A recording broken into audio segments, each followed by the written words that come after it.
একজন কৃষক ছিলেন, যিনি রোজ সকালে তার বাগানের ডালিম গাছ থেকে ডালিম পাড়তেন।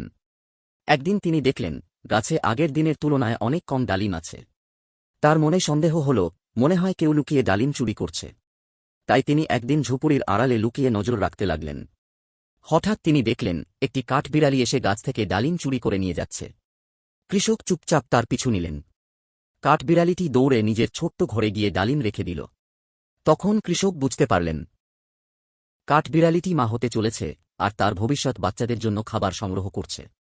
কয়েকদিন পরে একদিন ভয়াবহ বর্ষা শুরু হল। বৃষ্টি এতটাই বাড়ল যে কাঠবিড়ালির বাসাটি ভেসে যাওয়ার মতো অবস্থা হল। কৃষক দ্রুত ছুটে গিয়ে কাঠবিড়ালিটিকে নিজের ঝুপড়িতে এনে নিরাপদে রাখলেন। সত্যি, কিছুক্ষণ পরেই কাঠবিড়ালির বাসাটি বন্যায় ভেসে গেল।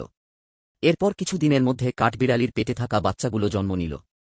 ছোট ছোট নরম বাচ্চাগুলোকে দেখে কৃষকের মন ভরে গেল, আর তার চোখে জল চলে এলো। কারণ সে বুঝল, সে ঠিক সময়েই এক অসহায় মা আর তার সন্তানদের বাঁচাতে পেরেছে।